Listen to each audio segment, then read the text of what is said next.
Hello everyone, welcome to my channel. Today we are going to discuss chapter 3rd from the Vistas class 12th. Chapter का name है जो तिसानी दोषी हैं वो क्या कहती हैं, journey to the end of the earth. South Pole को indicate करती हैं, यानी साउथ पोल के जो देखें तो वहाँ पे क्या है, अंटार्कटिका है। और अंटार्कटिका के बारे में यहाँ पे जो है बताया गया है कि वहाँ का जो लैंड मास है वो किस तरीके का है, वहाँ का लाइफ, वहाँ का इकोसिस्टम, सारी चीज़ें बताने की कोशिश करी है। तो जल्दी से हम स्टार्ट करते हैं और समझने की कोशिश करते हैं। Journey to the end of the earth, that means South Pole, Antarctica. If you want to know more about the planet's past, present and future, and Antarctica is the place to go। आप इसके बारे में और भी समझ सकते हैं। ये एक प्लानट के जो पास्ट है, प्रेजेंट और फ्यूचर, अगर आप अंटार्कटिका जाते हैं। वॉन वॉइस मीन्स क्या होता है, जब हम किसी को गुड लक कहते हैं किसी जर्नी के लिए। तो चलिए हम ये जर्नी स्टार्ट करते हैं और इसी के साथ इसको समझते हैं कि जो तिशानी है उन्होंने किस तरीके से अपनी ब्यूटीफुल जर्नी को डिस्क्राइब किया है जब वो अंटार्कटिका जाती हैं। अर्ली दिस ईयर वो क्या करती हैं, जब अपनी स्टोरी को मतलब शुरुआत करती हैं तो इस जर्नी के साथ ही करती हैं और वो समझाती हैं कि किस तरीके का उनका एक्सपीरियंस रहा अंटार्कटिका का। आई फाउंड, यानी यहाँ पे जो आई हैं वो ऑथर हैं, यानी तिशानी हैं, जो हमें क्या कर रही हैं, अपना एक्सपीरियंस शेयर कर रही हैं। My self, I found my self abroad a Russian research vessel, यानी जब वो कहाँ जाती हैं, रशियन रिसर्च वेसल यानी शिप, वेसल यानी शिप, जो वो शिप पे जाती हैं। दैट एकेडमिक सोकेल्स्की, तो उसका नेम क्या है शिप का, एकेडमिक सोकेल्सी, इसका नाम ध्यान रख लीजिए। And heading toward the coldest driest windiest continent in the world, जो कि बहुत ही ज़्यादा क्या है, ठंडा है, ड्राई है, बहुत ज़्यादा ठंडी ड्राई विंड्स हैं इस कॉन्टिनेंट पे। और ये वर्ल्ड का जो कॉन्टिनेंट है सबसे कहाँ पर है, साउथ पोल में, बिल्कुल डिफरेंट प्लेस पे है, बिल्कुल एट कह सकते हैं एंड ऑफ द अर्थ कह सकते हैं, बिल्कुल लास्ट पॉइंट पे है, साउथ पोल पे है। अंटार्कटिका माई जर्नी बिगन, जब अंटार्कटिका की उनकी जर्नी स्टार्ट होती है, began 30.09 degree north of the equator, equator के यानी जहाँ से वो मद्रास से स्टार्ट करती हैं अपनी जर्नी। तो उन्होंने अपना डिग्री बताया है कि नॉर्थ में जो इक्वेटर है वहाँ पे इतना डिग्री से मद्रास से वो अपना स्टार्ट करती हैं। जो वो वहाँ से जब स्टार्ट करती हैं तो 9 टाइम जोन्स हैं जो कि को क्रॉस करती हैं। आपको पता ही है टाइम जोन क्या होता है, जो कि हर कंट्री का अलग अलग टाइम जोन होता है, किसी का 11 है, किसी का 7 है, किसी का 5 है। तो डिफरेंट टाइम जोन्स हैं अपनी कंट्री का टाइम का जो इंडिकेशन होता है। 6 चेक पॉइंट्स, यानी जहाँ पे से क्रॉस किया जाता है। चेक पॉइंट्स कितने हैं, तो 6 चेक पॉइंट्स को मैंने क्या करा, क्रॉस करा, 9 टाइम जोन्स पास करे। एंड 3 बॉडीज़ ऑफ वाटर, वहाँ से मैं होकर निकली, जैसे इंडियन ओशन है, अंटार्कटिक एंड इंडियन ओशन, ये सारे 3 इंपॉर्टेंट बॉडीज़ के बताया है। At least as many ecosphere, और इकोस्फेयर यानी एक ऐसा सिस्टम, बायोलॉजिकल सिस्टम है, एनवायरनमेंट है, जिसके अंदर लिविंग एंड नॉन लिविंग सभी थिंग्स जो हैं वो क्या करती हैं, एग्जिस्ट करती हैं। तो यानी इन सब को बहुत सारे ये जो चेक पॉइंट्स हैं या जोन्स हैं या चेक पॉइंट्स, इकोस्फेयर्स हैं, उनको क्रॉस करते करते मैं मद्रास से कहाँ तक पहुँची,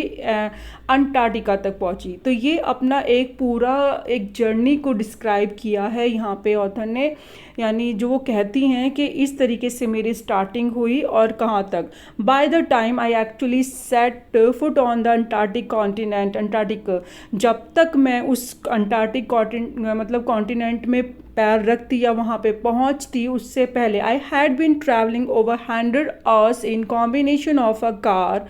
an aeroplane and a ship. So my first emotion on facing Antarctica's expensive white landscape, यहाँ तक करते हैं पहले। आई हैड बीन ट्रैवलिंग, यानी अंटार्कटिका पे पहुँचने से पहले, जब तक कि वो वहाँ पे पहुँचती या अपना वहाँ पे वो लैंड करते या उतरते, तो उससे पहले वो इतना कुछ क्रॉस कर चुकी थी। वो 100 आवर्स का ट्रैवल कर चुकी थी, इतना लॉन्ग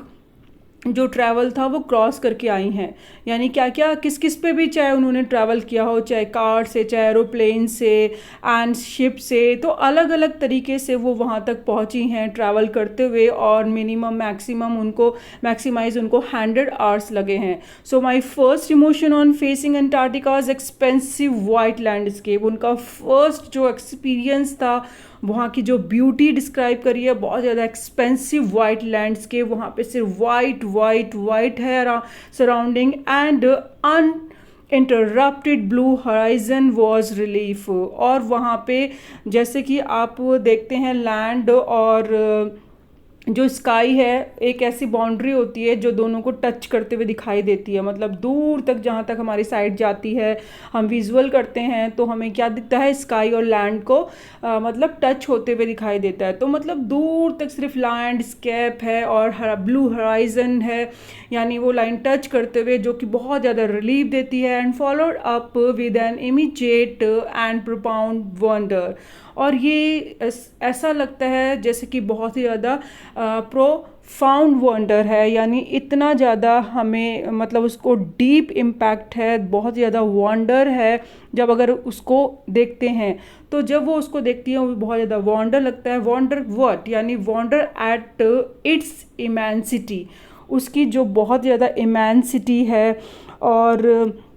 बहुत बड़ा, मतलब इतना वो वॉन्डर है क्योंकि वो इतना बड़ा है। इट्स आइसोलेशन, और थोड़ा सा हट के बिल्कुल अलग है। What mainly at how there could ever have been a time when India and Antarctica were part of the same land mask, यानी ये जो चीज़ें उसको रिलैक्स कर रही हैं, और जो इतना डीप वॉन्डर उसको लग रहा है, तो क्या है उसके अंदर ऐसा थोड़ा सा आइसोलेशन एंड इमेंसिटी वहाँ की, ये देखकर वो बहुत वॉन्डर होती हैं। और साथ में ही वो ये भी देखती हैं कि किस तरीके से ये जो अंटार्कटिका है, ठीक है, जो over a period of time के बाद ये अंटार्कटिका जो आज हम प्रेजेंट टाइम पे देखते हैं, तो ये पहले क्या था इसका लैंड मास, यानी हैव बीन अ टाइम, ऐसा भी टाइम था when India and Antarctica were part of the same land mask, यानी एक ही लैंड पे थे, मतलब दोनों के दोनों एक ही लैंड पे थे, और दोनों का लैंड का अलग होने की वजह से अंटार्कटिका बना है। क्योंकि जो पूरा लैंड था पहले गोंडवाना था, और थोड़ा सा प्लेट्स की मूवमेंट की वजह से जो नीचे कुछ चेंजेस होते हैं क्रस्ट के अंदर, उसकी वजह से गोंडवाना लैंड क्या हो गया, स्प्लिट हो गया डिफरेंट 7 प्लेट्स पे, और उसमें से ये जो हम कॉन्टिनेंट्स पढ़ते हैं ये सारे उसी से बने हैं। और जो अंटार्कटिका है वो इंडिया से अलग होके बना है, क्योंकि इंडिया नॉर्थ की तरफ शिफ्ट हो रहा है, और नॉर्थ की तरफ शिफ्ट होते होते अलग हो गया है वो पार्ट, और ये अंटार्कटिका नीचे पोल की साइड है। मैप में आप देखेंगे, एसएसटी में ऑलरेडी आप पढ़ते हैं, तो आपको विजुअलाइज होने से और भी ज़्यादा अंडरस्टूड हो जाएगा कि गोंडवाना लैंड किस तरीके से स्प्लिट होकर, और पहले एक था लेकिन बाद में ये दोनों स्प्लिट होने के बाद अलग अलग हो गए हैं। वो नॉर्थ की तरफ जा रहा है और ये साउथ में ही है अंटार्कटिका, ठीक है। तो पहले ये क्या था, पहले ये वही बोला है कि mainly how there could ever have been a time, यानी वो ये समझाने की कोशिश कर रहे हैं कि ये कैसे पहले रहा होगा और अब किस तरीके से बिल्कुल सडनली चेंज है। एंड पार्ट ऑफ हिस्ट्री, थोड़ा सा इसका हिस्ट्री पढ़ लेते हैं। 650 मिलियन ईयर अगो, यानी अगर हम देखें 100 करोड़ ईयर्स अगो, अगर हम पहले देखें तो इतने सालों पहले अ जाइंट अमेलगेमेटेड, यानी जॉइंट होना, सदर्न सब कॉन्टिनेंट का ये पहला पार्ट था जिसे गोंडवाना कहते हैं। डिड इंडीड एग्जिस्ट, सच में ही पहले गोंडवाना था और ये एक ही लैंड था, centre rough around the present day, और जबकि आज इसको हम क्या कहते हैं, अंटार्कटिका कहते हैं। And things were quite different then, और उस टाइम पे बिल्कुल डिफरेंट था जो आज हम विजुअलाइज मतलब उसको देख नहीं सकते हैं, बट हम क्या कर सकते हैं, सिर्फ सोच सकते हैं। And human hadn't arrived on the global scene, उस टाइम पे ह्यूमन एग्जिस्ट नहीं करते थे। And the climate was much warmer, बहुत ज़्यादा क्लाइमेट गर्म हुआ करता था, जबकि आज आप अंटार्कटिका पे देखते हैं कितना ज़्यादा क्या है, फ्रिज है वहाँ पे, बिल्कुल जो साउथ पोल वाला है वो फ्रिज जोन है। And hosting a huge variety of flora and fauna, तो वहाँ पे उसी टाइप की वहाँ पे क्या रहती थी, अलग फ्लोरा और फ्यूना यानी प्लांट्स एंड एनिमल्स की वैरायटी एग्जिस्ट करती थी। And 5 million years Gondwana thrived, 500 million years तक तो गोंडवाना ने बहुत ज़्यादा थ्राइव किया यानी ग्रो किया। But ground around the times when the dinosaurs were wiped out, but after that the some times dinosaur वहाँ पे वो बिल्कुल डिसअपियर होते गए, वो मतलब एक्सटिंक्ट हो गए। The age of the mammals got under way, और ये वो एज थी जब मैमल्स जो थे वो क्या हो रहे थे, ग्रो कर रहे थे, यानी अब मैमल्स का टाइम था। The land mammal means like human है या जो अपने बच्चों को, यंग वंस को फीड करा सकते हैं, दूध पिला सकते हैं, लाइक अ मैमल्स, अब उनका टाइम स्टार्ट हो चुका था। वो जो एक कह सकते हैं जो सिविलाइजेशन था वो स्टार्ट हो चुका था। And the land mass was force to separate into countries, और यहाँ पे जो लैंड मास गोंडवाना था वो डिफरेंट डिफरेंट कंट्रीज में डिवाइड हो चुका था, 7 कॉन्टिनेंट में डिवाइड हो चुका है। And shaping the globe much as we now it today, और जिस तरीके से आज आप ग्लोब देखते हैं वो आज वैसा है, जबकि वो पहले गोंडवाना एक ही लैंड था, उसी से स्प्लिट होकर ये सारे कॉन्टिनेंट बने हैं। कॉन्टिनेंट के अंदर आप कंट्रीज देखते हैं।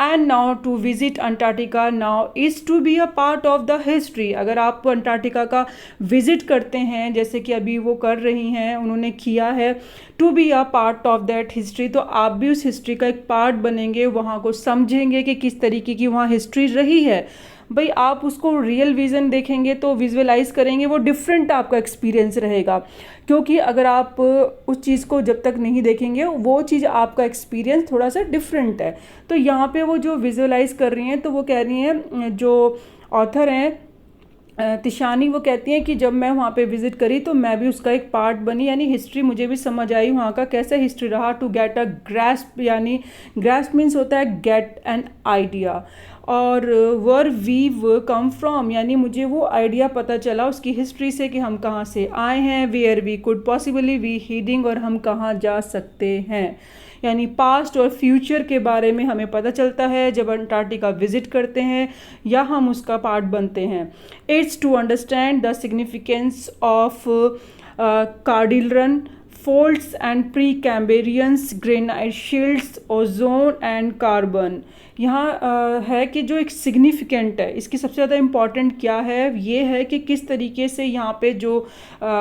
कार्डिलन फोल्ड्स बने हैं, यानी एक माउंटेन की चेन बनी हुई है, वो कितनी इम्पॉर्टेंट है। एंड जो प्री कैम्ब्रियन ग्रेनाइट शील्ड है, जो कि वो कैसे बनी है, वो एक over a period of time से बनी है। तो ये चेन ऑफ माउंटेन्स हैं, ये रॉक्स हैं ग्रेनाइट्स की, और ये ओजोन है, कार्बन है, एवोल्यूशन यानी डेवलपमेंट है, एक्सटिंक्शंस, और कुछ जो लिविंग विंग्स या नॉन लिविंग विंग्स वो क्या हुए हैं, एक्सटिंक्शंस भी हुए हैं, डिसअपियर भी हुए हैं। तो ये सारा सिग्निफिकेंस बहुत इंपॉर्टेंट है। When you think about all that can happen in a millions year, अगर आप ये सोचते हैं कि ये मिलियंस ईयर में हुआ है, हो सकता है, it can get pretty mind boggling, तो ये आपको बहुत ज़्यादा अनबिलीवेबल लगेगा, एक कन्फ्यूज़न सा लगेगा आपको कि ये सारा जो अभी हम सब देख रहे हैं वहाँ का, तो ये इतने टाइम पीरियड्स में चेंजेस वहाँ पे आए हैं, पहले क्या था और after that the over a period of time जो चेंजेस के बाद जो अभी आप वहाँ पे देखते हैं तो कितने सारे चेंजेस हैं। अब इमेजिन करो, सोचो कि इंडिया पुशिंग नॉर्थवर्ड, जब इंडिया ऊपर की तरफ क्या कर रहा है, ऊपर की तरफ शिफ्ट हो रहा है, नीचे से ऊपर की तरफ जो प्लेट्स हैं वो मूव कर रही हैं, तो जैमिंग अगेंस्ट एशिया, तो एशिया से वो क्या करता है, टकराता है, वहीं पे स्टॉप हो जाता है, क्योंकि जो यूरेशियन प्लेट है उसकी पोजीशन तो फिक्स है। अब जब इंडिया उससे टकराएगा तो वो क्या होगा, वहाँ पे जो बकल यानी क्रस्ट है वो बैंड होनी स्टार्ट हो जाएगी, मुड़नी स्टार्ट हो जाएगी, और वो हिमालयस की फॉर्मेशन करेगा। तो इसी तरीके से हिमालय की फॉर्मेशन हुई है जब यूरेशियन प्लेट यानी इंडिया एशिया से टकराता है, नीचे से जो प्लेट्स ऊपर की तरफ जा रही है, तो वो आपस में जब टकराते हैं तो वो अपनी जगह पे यूरेशियन प्लेट फिक्स है, और नीचे से इंडिया क्या कर रहा है, वहाँ पे जाके टकराता है, वहाँ उसे स्पेस ना मिलने की वजह से, जैम होने की वजह से, वहाँ पे स्ट्रक होने की वजह से टकराता है और बैंड होने स्टार्ट हो जाती हैं जो क्रस्ट है और उसकी वजह से हिमालय बना। एंड साउथ अमेरिका ड्रिफ्ट, और इसी तरीके से साउथ अफ्रीका अमेरिका भी ड्रिफ्ट हो रहा है और नॉर्थ अमेरिका को उसने ज्वाइन किया है, जैसे कि आप मैप में देख सकते हैं। जबकि साउथ अमेरिका पहले किस में था, अंटार्कटिका से जुड़ा हुआ था, अब वो वहाँ से क्या हो रहा है, शिफ्ट हो रहा है, opening up the drag passes. अब जो अंटार्कटिका और साउथ अमेरिका के बीच में जो ये गैप आ गया उसे ड्रैग पासिस कहते हैं, क्योंकि वो ऊपर की तरफ शिफ्ट हो रहा है, नॉर्थ अमेरिका की तरफ ज्वाइन हो चुका है। To create a cold circumpolar current, और जिसकी वजह से वहाँ पे क्या बनते हैं, वार्म करंट बनते हैं, सरकमपोलर करंट बनते हैं, जो कि क्या है, जो वहाँ पे अंटार्कटिका को फ्रिज रखते हैं, बिल्कुल कूल रखते हैं, एंड डेसोलेट रखते हैं, जो कि वहाँ पे बिल्कुल खाली हो गया है space. And at the bottom of the world, और ये वर्ल्ड का बॉटम है, यानी बिल्कुल कह सकते हैं एंड ऑफ द अर्थ, जो साउथ पोल है उसकी तरफ इंडिकेट करते हुए कि जो अंटार्कटिका वहीं पे रह गया है। साउथ अमेरिका वहाँ से ऊपर की तरफ डिफ्ट हो रहा है, इंडिया भी वहाँ से हो चुका है, तो वो अकेला रह गया है। और बीच में जो स्पेस है वहाँ पे सबसे इंपॉर्टेंट चीज़, वहाँ पे 3 ओशंस हैं, पैसिफिक ओशन, अंटार्कटिका ओशंस और इंडियन ओशन, ये 3 ओशंस हैं। और यहाँ पे जो सरकम पोलर करंट हैं वो बनते हैं। तो ये सारा एक इम्पॉर्टेंट, बहुत ही ज़्यादा इम्पॉर्टेंट इसका प्लेस बताया है, और किस तरीके से वो यूज़फुल भी है नेचर के लिए। तो नेचर को इंडिकेट करती हैं यहाँ पे जो निशानी हैं। फॉर अ सन वॉरशिप, वो कहती हैं कि मैं तो वॉरशिप करने वाली हूँ, सन की इतनी ज़्यादा वॉरशिप करती हूँ, और साउथ इंडियन से मैं बिलोंग करती हूँ, लाइक अ माई सेल्फ। मेरे जैसे जो साउथ इंडियन से बिलोंग करते हैं वो क्या करते हैं, वो तो भाई सन की वॉरशिप करते हैं। And 2 weeks in a place where 90% of the earth total ice volume are store in a chilly prospect, और यहाँ क्या है, 90% तो सिर्फ इस अर्थ का मतलब टोटल समझ लो वॉल्यूम स्टोर हो रखा है, यहीं पे है सारा। चिलिंग प्रोस्पेक्ट है, यानी सब कुछ ठंड है और इतना हॉरिबल है। चिलिंग प्रोस्पेक्ट यानी बहुत ही ज़्यादा, यानी हॉरिबल एक्सपीरियंस है, जो इतना चिलिंग है, इतना ठंड है यहाँ पे। सन तो दिखाई देने का नाम ही नहीं है, सन तो दिखता ही नहीं है, ठीक है। Not just for the circulatory, ये सिर्फ एक मेटाबॉलिक फंक्शंस मेरी बॉडी के लिए या मेरे सर्कुलेटरी सिस्टम के लिए ही एक सही नहीं है, बल्कि but also for the imagination, मेरी तो इमेजिनेशन जो थिंकिंग है वो भी क्या हो रही है, स्टॉप हो रही है बिल्कुल, क्योंकि इतना ज़्यादा चिलिंग है यहाँ पे। 90% आइस है और आइस के अलावा कुछ नहीं है। सनलाइट तो बिल्कुल नहीं दिखाई देती, ऐसा नहीं है कि यहाँ पे दिन रात होंगे, यहाँ पे मतलब कॉन्टिन्यू क्या रहता है,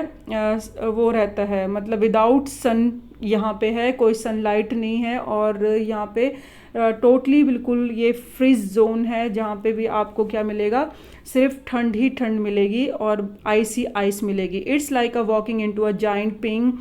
पोंग बॉल, और ये ऐसा लग रहा है जैसे कि एक जो वाइट कलर की बॉल होती है उसके ऊपर मैं क्या कर रही हूँ, वॉक कर रही हूँ, मैं चल रही हूँ, क्योंकि वो सिर्फ वाइट है, चारों तरफ से आइस से ढका हुआ है। Divide of any human marks, वहाँ तो ह्यूमन का नामो निशान तक नहीं है, कोई ट्री नहीं है, कोई बिलबोर्ड्स नहीं है, बिल्डिंग्स नहीं है, जो कि ह्यूमन कुछ ना कुछ जहाँ पे रहते हैं वो तो बनाते ही हैं। ट्रीज़ वहाँ जहाँ ह्यूमन होंगे मिलेंगे, वहाँ पे आपको एडवर्टाइजमेंट बोर्ड्स मिलेंगे या किसी भी तरीके का इन्फॉर्मेशन बोर्ड मिलेगा, बिल्डिंग्स मिलेंगी, और ये तो वहाँ पे बिल्कुल भी नहीं है। यू लॉस और earthly sense of perspective and the time here, यानी जो अर्थ का के पर्सपेक्टिव से देखें, जो डायमेंशन देखें, वो तो आपको यहाँ दिखेगा ही नहीं, ये 2 डायमेंशन है, यानी यहाँ पे सिर्फ क्या है, आपको सिर्फ लेंथ ब्रेथ दिखेगी, हाइट का तो दिखेगा ही नहीं। तो उस पर्सपेक्टिव से अर्थ का डायमेंशन तो यहाँ बिल्कुल नहीं दिखता, और टाइम का तो बिल्कुल ही नहीं पता चल सकता, क्योंकि यहाँ पे डे एंड नाइट नहीं है, क्योंकि सन का यहाँ कोई भी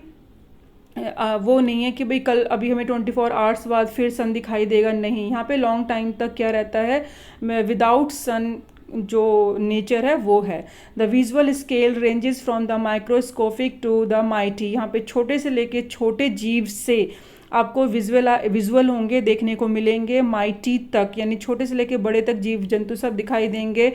एंड मिजिस माइट्स टू, छोटे से लेकर, एंड ब्लू वेल्स तक लेकर, आइसवर्ग यानी बहुत बड़े से बड़े ब्लू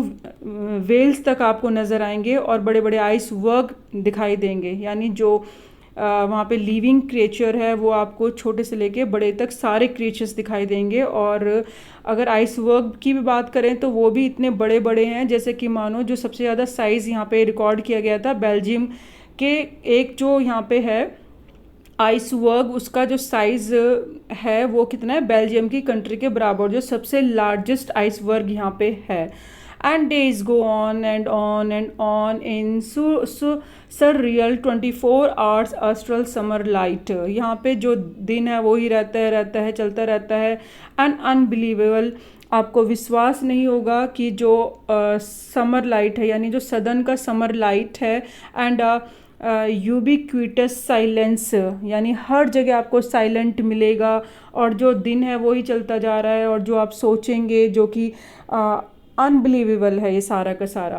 एंड 24 आवर्स का जो टाइम है कंटिन्यू सेम चीज़ें आपको दिखाई देंगी, ऐसा नहीं है कि आपको रात दिखाई दे रही है। एंड बाय द ओकेजनली जो समर लाइट है, एंड ओकेजनली एवेलैंक, ये सब साइलेंस जब टूटता है, जब अचानक से एवेलैंच या कैल्विंग आइस शीट क्या करती है, वहाँ पे टकराती है। जैसे कि एवेलेंस मीन्स क्या होता है, एवेलेंस मीन्स होता है स्नो स्टॉर्म, या जब जो स्नो स्लाइड्स होती हैं वो मूव करती हैं, तब ये साइलेंट थोड़ा सा क्या होता है, इंटरप्ट हो जाता है। अदरवाइज यहाँ पे यूबिक्यूटस साइलेंस है। यूबिक्यूटस मीन्स जो इक्वली, मतलब ऑल अराउंड है, प्रेजेंट एवरीवेयर, सब जगह है। तो वो कब होता है इंटरप्ट, जब वहाँ पे कोई स्लाइड मूव होती है, एंड या कोई आइस स्ट्रॉम आता है, एंड कैल्विंग आइस शीट, या बड़ी बड़ी शीट जो हैं आपस में वो टूटती हैं या ब्रेक डाउन होती हैं। एंड कॉन्सक्रेट्स द प्लेस, और ऐसा लगता है ये उस प्लेस को क्या दे रही हैं, ब्लेसिंग दे रही हैं। इट इज़ एन इमर्जन, ये इतना इमर्जन होता है, इतना डीप होता है, that will force you to place yourself in the context of the earth geological history. और आपको ऐसा लगेगा कि ये आपको फोर्स कर रहे हैं कि आप इसकी जियोलॉजिकल हिस्ट्री के बारे में जानें। एंड फॉर ह्यूमंस, और ह्यूमंस के लिए आपको, जब आप इसके बारे में समझेंगे, इसके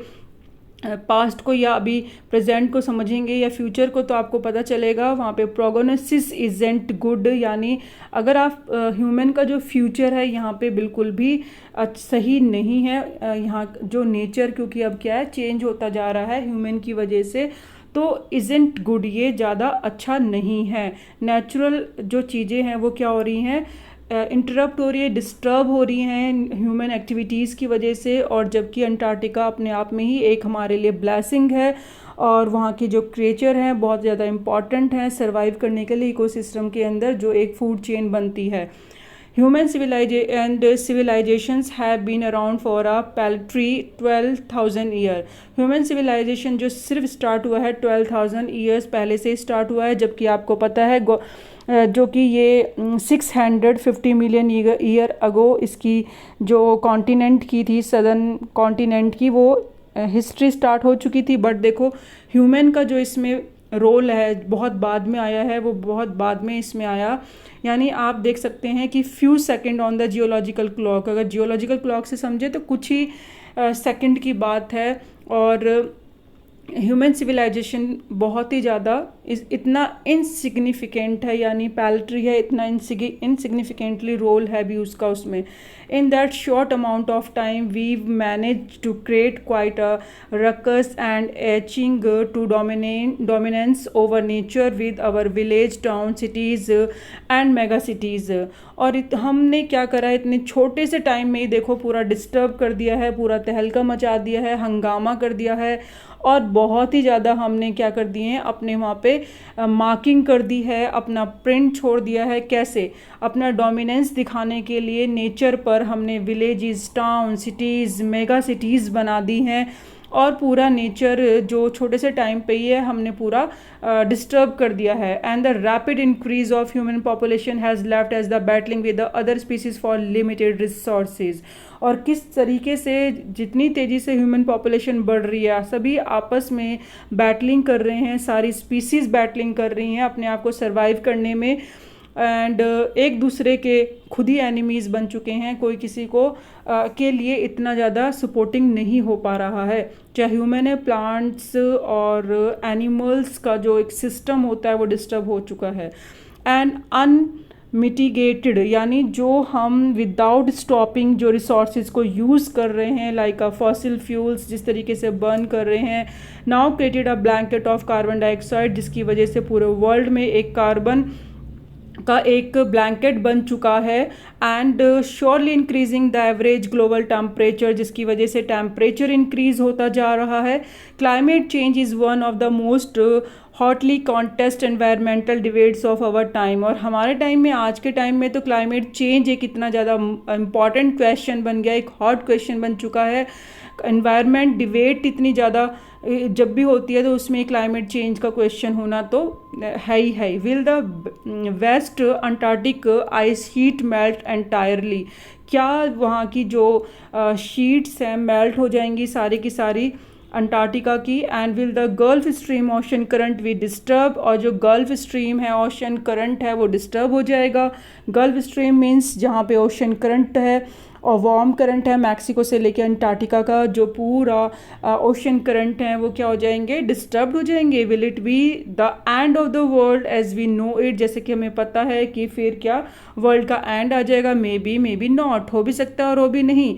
इधर way Antarctica is a crucial element in this debate, लेकिन फिर भी अंटार्कटिका हमेशा एक क्रूशियल डिबेट रहा है इस एनवायरनमेंट टॉपिक को लेके, नेचर को लेके। Not just because it's the only place in the world, सिर्फ इसीलिए नहीं कि एक प्लेस है वर्ल्ड में which has never sustain a human population, जबकि यहाँ पे कोई पॉपुलेशन ह्यूमन की एग्जिस्ट ही नहीं करती है, क्योंकि वहाँ रह ही नहीं सकते हैं। Therefore remains relatively pristine, इसीलिए वो प्योर है। प्रिस्टीन मीन जो कि अभी बिल्कुल प्योर है इन दिस रिस्पेक्ट, अगर अभी तक देखें, क्योंकि ह्यूमन का वहाँ पे कोई भी अभी रोल ही नहीं है, और नहीं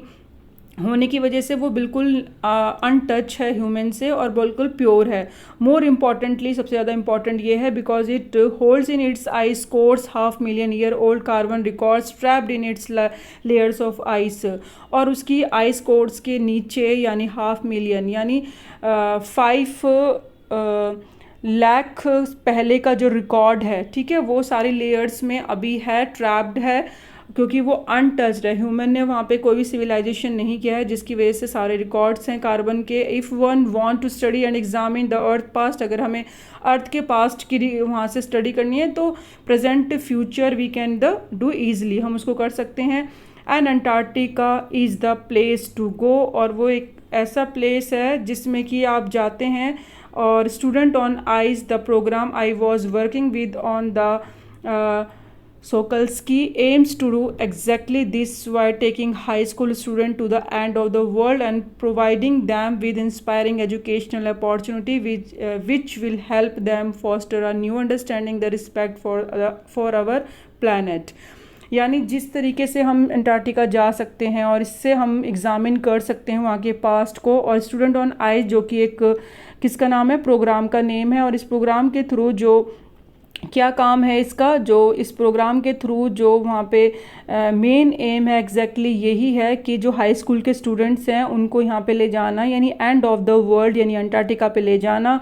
एंड जो उनका सोकोल्स्की है यानी जो उसका नाम है शिप का, तो वो ले जाता है। And providing them with inspiring educational opportunity है ये स्टूडेंट्स के लिए, विच हेल्पफुल है उनके लिए बहुत ज़्यादा अंडरस्टैंडिंग करना इस प्लैनेट को, प्लैनेट के ऊपर जितने भी ये चीज़ें हैं किस तरीके से एग्जिस्ट करती हैं उसके लिए, तो ये बहुत ही ज़्यादा अच्छी अपॉर्चुनिटी है। It's been operation for 6 year now, ये जो स्टार्ट हो चुका है, मतलब कितने टाइम हो चुका है, 6 साल से मतलब हो गए हैं इसको स्टार्ट करे हुए। एंड हेडेड बाय द, ये स्टार्ट करा था कैनेडियन जियोफ ग्रीन जो इनके हेड है, who got tired of carting celebrities, carting यानी उनको लाना ले जाना, तो सेलिब्रिटीज़ को जो रिटायर्ड थे उनको रिटायर रिच या क्यूरियोसिटी सीकर्स, जो मतलब किसी चीज़ के लिए बहुत ज़्यादा, किसी चीज़ को जानने की बहुत ज़्यादा उनके अंदर इच्छा होती है, तो पहले इन सबको लेके जाते थे। तो ये इनको ले जा के बिल्कुल थक गए और इन्होंने कहा who could only give back in a limited way, इनको लाने ले जाने से कोई बेनिफिट नहीं है, ये तो सिर्फ एज अ अपने टूर समझ के वहाँ जाते हैं और आ जाते हैं। बट अगर हम स्टूडेंट ऑन आइस यानी जो इस प्रोग्राम का नाम है उसके थ्रू हम ऑफ़र करते हैं द फ्यूचर जनरेशन को, जो पॉलिसी मेकर्स बनेंगे आने वाले टाइम में, लाइफ चेंजिंग एक्सपीरियंस उनको कराएं,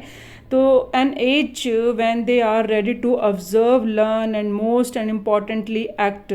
तो हमें बच्चों को ले जाना चाहिए, स्टूडेंट्स को लेना चाहिए, हाई स्कूल के जो स्टूडेंट हैं, ताकि वो तो आने वाली जनरेशन के लिए खुद एक पॉलिसी मेकर बनेंगे, लाइफ चेंजिंग एक्सपीरियंस करेंगे, लर्न करने में बहुत ज़्यादा वो क्यूरियोसिटी रहती है, नई नई चीज़ें करने की उनकी एज होती है, तो उनको ले जाना बेनिफिट रहेगा क्योंकि वो लाइफ उस चीज़ को एक्सपीरियंस करके उसके बारे में पॉलिसीज़ बना सकते हैं कि एक्चुअली में अभी एनवायरनमेंट का जो कंडीशन है वो उसके लिए कैसे वर्क कर सकते हैं। तो इसीलिए फिर ये स्टूडेंट के लिए प्रोग्राम सेट किया गया कि अब बच्चों को वहाँ पे लेके जाया जाएगा। And the reason that program has been so successful is because it impossible to go anywhere near the South Pole and not be affected by it.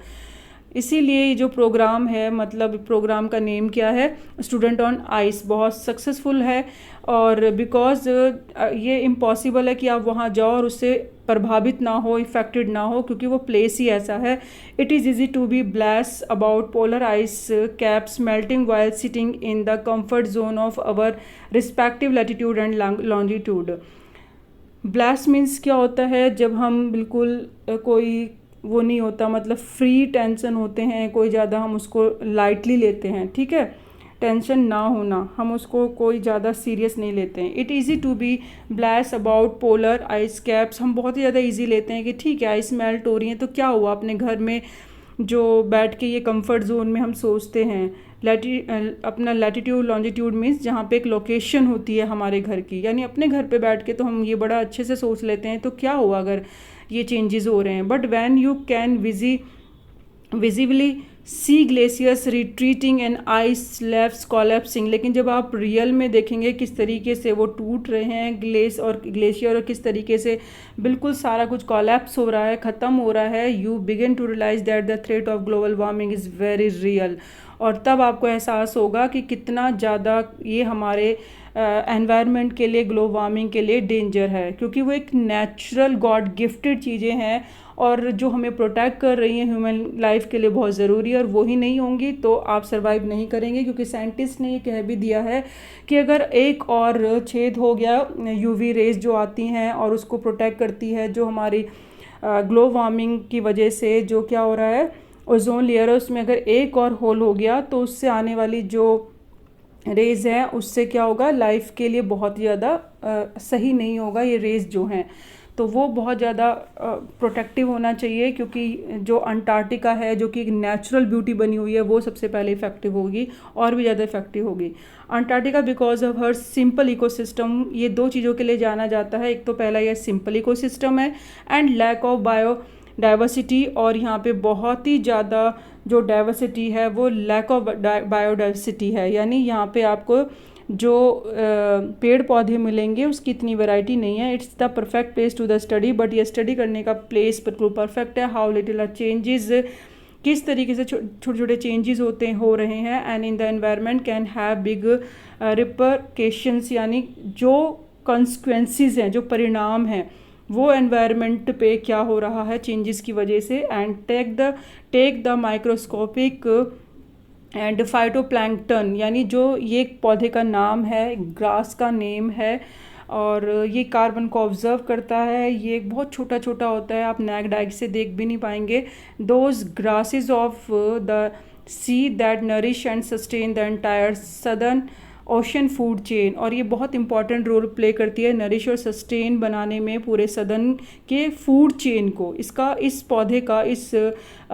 Grass का बहुत इंपॉर्टेंट रोल है। माइक्रोस्कोपिक यानी बहुत छोटा है, फाइटोप्लैंक्टन जो कि आपको नेक्ड आई से नहीं दिखेगा। And this single cell plant use the sun's energy to assimilate carbon, ये एक सिंगल सेल प्लांट है जो कि सन की एनर्जी को ऑब्जर्व करता है और उसको एसिमिलेट करता है, ठीक है, ऑब्जर्व करता है sun energy to observe carbon, ये कार्बन को ऑब्जर्व करने में सन की एनर्जी को यूज़ करता है मतलब सन की एनर्जी को यूज़ करके कार्बन को ऑब्जर्व करता है एंड सिंथेसिस ऑर्गेनिक कंपाउंड बनाता है। सिंथेसिस यानी बनाना, और ऑर्गेनिक कंपाउंड्स बनाता है इन दैट वंडरस, और ये बहुत अच्छा है। एंड मोस्ट इम्पॉर्टेंट ऑफ, सबसे इम्पॉर्टेंट पार्ट ये है, ये प्रोसेस जो है फोटोसिंथेसिस का वो बहुत उसके लिए बहुत इम्पॉर्टेंट है, क्योंकि फूड चेन जो नरिश और सस्टेन करती है पूरे एंटायर सदर्न में, ओशन फूड चेन के लिए ये बहुत ही इम्पॉर्टेंट रोल प्ले करता है। साइंटिस्ट ने वार्न भी किया है the further depletion ozone layer में अगर ऐसे ही डेप्लेशन हुआ will affect the activities of phytoplankton, जो ये पौधे का नेम है, वो सबसे पहले ज़्यादा उसकी इफ़ेक्ट होगा, which in turn will affect, जिसकी वजह से हमारी लाइफ भी इफ़ेक्टफुल होगी, lifes of all the marine animals birds of the region, उस रीजन के बर्ड्स और एनिमल बहुत ज़्यादा जो वाटर में उनकी लाइफ एग्जिस्ट करती है वो बहुत ज़्यादा इफेक्टिव होंगे, क्योंकि इस प्लांट्स का काम ही क्या है, कार्बन को ऑब्जर्व करना, और कार्बन जब ऑब्जर्व करने वाला प्लांट्स ही नहीं होगा तो वहाँ पे वो एनिमल बर्ड्स कैसे एग्जिस्ट करेंगे, and the global carbon cycle जो है वो इंक्रीज हो जाएगी, and parable of the phytoplankton, यानी जो मेन स्टोरी है, पैराबल मीन्स स्टोरी, तो पैराबल जो मेन है इसका पौधे का वो यही है, there is the great metaphor for existence, यानी इसका बहुत गहरा मैसेज है जो बताया गया है, and take care of the small things, यानी छोटी चीज़ों की केयर कीजिए तो बड़ी चीज़ें अपने आप ही सही हो जाएंगी, big things will fall into place, जैसे कि ये छोटी सी ग्रास है जो कि आप नेक्ड आई से देख भी नहीं सकते, अगर आप इसकी केयर करोगे तो अपने आप ही नेचर को और आपके लिए लाइफ के लिए बहुत हेल्पफुल रहेगा। वॉक ऑन द ओशन पढ़ेंगे कि किस तरीके से ओशन पे जो ऑथर उन्होंने वॉक करी अंटार्कटिका में, उनका क्या एक्सपीरियंस रहा। My Antarctic experience was full of such epiphanies, यानी एपिफेनीज मीन्स होता है रियलाइजेशन, उनको ये रियलाइजेशन होता है the best acre just short of the Antarctic circle at 65.55 degree south, यानी उनको ये रियलाइजेशन होता है, उनका जो एक्सपीरियंस है कि किस तरीके से वहाँ पहुँचने से पहले, अंटार्कटिका सर्कल पे इस डिग्री पे पहुँचने से पहले ही उनका एक एक्सपीरियंस है, उनको जो रियलाइजेशन होता है वो क्या था कि जो सोकल्स्की है जो उनका शिप है, had manage to wedge means क्या होता है कि फंस जाना, तो वो एक जगह क्या हो जाता है, स्ट्रक हो जाता है, and herself into a thick white stretch of ice between the peninsula and tadpole, इन दोनों के बीच में उनका शिप क्या हो जाता है, फंस जाता है टैडपॉल और पेनिसुला के बीच में, and island which was preventing us going any further, और आगे जाने से वो आइलैंड उसको क्या करता है, शिप को स्टॉप करता है, आगे नहीं जाने देता, and the captain decided we are going to the turn around and head back north, कि अभी हमें टर्न करके नॉर्थ की तरफ जाना पड़ेगा, थोड़ा सा पीछे होके, बट बिफोर वी डिड, पर उससे पहले हमें क्या करना पड़ेगा, कैप्टन बोलते हैं we were all instructed to climb, हमें उन्होंने बोला climb down to gangplank, यानी जो वो सीढ़ी बनी होती है शिप से उतरने के लिए, कि आप गैंग प्लैंक से सारे पहले नीचे उतर जाओ, and walk to the ocean, और ओशन पे वॉक करो, so there we are all 52 of us, ये 52 थे जो कि उस में थे, एंड किटेड आउट, सब अपना सामान लेते हैं जो भी उनके पास था, इन गॉर टैक्स जो कि उनके वाटरप्रूफ कपड़े थे, एंड ग्लेयर्स जो कि उन्होंने जो उनके चश्मे थे, walking on a stark whiteness, सब कुछ लेके वो उस वाइटनेस जो पूरा था वाइट आइस वर्क, उस पे आइस पे वो चलते हैं, and the seem to spread out of forever, और वैसा लग रहा था जैसे कि वो दूर दूर तक जो वहाँ पे वाइट है, वाइट मतलब आइस और कुछ नहीं है। अंडर ब्रीथ, तो जो उनके पैरों के नीचे क्या था, आ मीटर थिक आइस पैक, मतलब 1 मीटर मोटी जो आइस थी उसके ऊपर वो चल रहे थे, क्योंकि नीचे तो ओशन था, ऊपर क्या था, वो आइस था, ठीक है, आइस पैक था, अंडर नीथ दैट, और 180 मीटर नीचे लिविंग वहाँ पे क्रिएचर था, सॉल्ट वाटर था, नीचे जो छोटे छोटे स्मॉल प्लांट्स हैं या एनिमल्स थे वो थे उसके अंदर, ओशन के अंदर, and पेरीफेरिक Carabiter seals were stretching and sunning themselves on the ice floes, much like stray dogs will do under the shade of a banyan tree. तो वहाँ का जो सील्स है, यानी जो एनिमल्स को बोला गया है जो वहाँ पे सरवाइव करता है, वो सनिंग ले रहा था, यानी अपने आप को धूप दे रहा था, और फ्लोज यानी बर्फ़ में बैठ के, तो आइस पे बैठा हुआ था और अपने आप को सन दे रहा था, सन की जो उसके ऊपर लाइट पड़ रही थी, सेक रहा था धूप। और यहाँ पे जस्ट उल्टा है कि जैसे मानो लेखिका कंपेयर करते हुए कहती हैं कि जो जैसे कि हमारे यहाँ पे डॉग्स गर्मी में कैसे बैठते हैं, बेनियान ट्री के नीचे बैठ जाते हैं अपने आप को बचाने के लिए, जस्ट उल्टा वहाँ पर है। जो यहाँ पे आप समर में देखते हैं तो वहाँ पे समर में आपको वैसा मौसम दिखाई दे रहा है। It was nothing short of revelation, ये सिर्फ एक शॉर्ट रेवलेशन ही नहीं है, ये एक डिस्क्लोज़र नहीं है आपके लिए, बल्कि ये क्या है, वो यहाँ पे कनेक्ट कर रही हैं, यहाँ पे कनेक्ट करके बताया है कि किस तरीके से हमारी कंट्री उनकी मतलब उस कॉन्टिनेंट से हमारा कॉन्टिनेंट बिल्कुल डिफरेंट है, हमारा प्लेस हमारी कंट्री अलग है। इन डीड कनेक्ट वो यहाँ पे कनेक्ट करने की कोशिश करा है इस एग्ज़ाम्पल से उन्होंने,